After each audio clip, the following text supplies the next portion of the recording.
வாழ்வில் வார்த்தை ஊழியங்கள் வழங்கும் இன்றைக்கான இறை வார்த்தை. நம் ஆண்டவர் இயேசு கிறிஸ்துவின் இணையற்ற நாமத்தில் மகிழ்ச்சியோடு உங்களை வாழ்த்துகிறேன். இந்த நாளிலும் கர்த்தர் உங்களை ஆசீர்வதிப்பாராக. யோவான் எழுதின 3ஆம் நிருபத்திலே காயு என்ற விசுவாசியை குறித்து பார்க்கிறோம். அதிகமாக நம்மால் நினைக்கப்படாத ஒரு மனிதன்தான் இந்த காயு. எபேசு பட்டணம் மற்றும் சுற்றியுள்ள பகுதிகளில் பவுல் ஊழியம் செய்த பொழுது பவுலுக்கு வழித்துணையாக வந்தவர்தான் இந்த காயு. அப்போஸ்தலர் 19ஆம் அதிகாரம் 29ஆம் வசனத்திலே இவரை குறித்து குறிப்பு உண்டு. யோவான் சிறிய ஆசியா பகுதியில் உள்ள எபேசு பட்டணத்திற்கு அருகில் உள்ள ஊர்களுக்கு வேதத்தை போதிக்கும் பொருட்டு வேத ஆசிரியர்களை அனுப்புவது வழக்கமாக இருந்தது. அவ்வாறு ஒரு பகுதிக்கு தன்னுடைய ஊழியர்களை அனுப்பிய பொழுது தியோத்திரேப்பு என்னும் மூப்பர் இவர்களை ஏற்றுக்கொள்ளாமல் திருப்பி அனுப்பிவிட்டார். எனவே யோவான் இந்த காயு என்பவருக்கு தன்னுடைய ஊழியர்களை ஏற்றுக்கொண்டு உபசரிக்க இந்த கடிதத்தை எழுதுகின்றார். இந்த கடிதத்திலே இருந்து இந்த காயு எப்படிப்பட்டவர் என்பதை நாம் நன்றாக அறிந்து கொள்ள முடியும். முதலாவது, சத்தியத்தில் நடப்பவராக அறிகின்றோம். 3ஆம் வசனத்திலே நாம் பார்க்க முடியும்.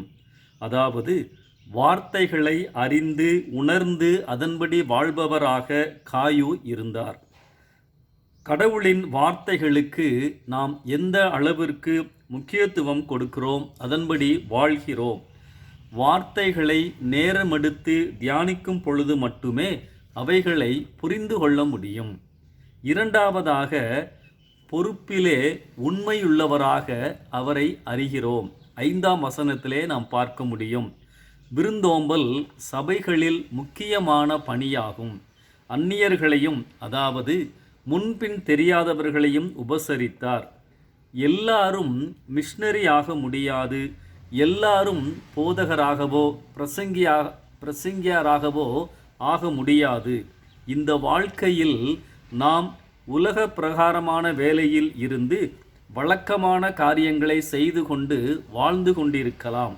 ஆனால் நாம் போக முடியாத இடத்திற்கு, நம்மால் செய்ய முடியாத ஊழியங்களை நம் பணமோ ஜெபமோ நம் நடைமுறை உதவிகளோ போக முடியும். எல்லோரும் முன் வரிசையில் நின்று போர் புரிய முடியாது. பின்னால் தாங்குகின்ற கூட்டம் தேவை.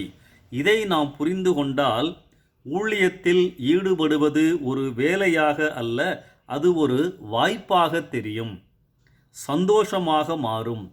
திருச்சபையில் வெளியே சென்று ஊழியம் செய்பவர்களும் தேவை, உள்ளே இருந்து அவர்களுக்கு துணை புரிபவர்களும் தேவை. மூன்றாவதாக, பிறரை நேசிக்கும் தன்மை உடையவராக காயுவை அறிகிறோம். 6ஆம் வசனத்திலே நாம் பார்க்கின்றோம். அன்பாக எல்லாவற்றையும் செய்தார். ஆண்டவரை நேசிக்காமல் நாம் மற்றவர்களை நேசிக்க முடியாது.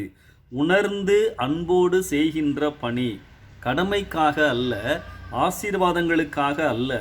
இயேசுவை நேசிக்கிறேன், எனவே மற்றவர்களை நேசிக்கிறேன். ஊழியங்களை அன்போடு செய்கிறேன். அன்பின் அடிப்படையில் செயல்படுதல். அன்பானவர்களே, இன்று சபைகளுக்கு யோவான்களும் பவுல்களும் தேவை, காயு போன்றவர்களும் தேவை. கடவுள் நம்மை அழைத்த அழைப்பிலே அந்த நிலையிலே தொடருவோம். கர்த்தர் உங்களை ஆசீர்வதிப்பாராக.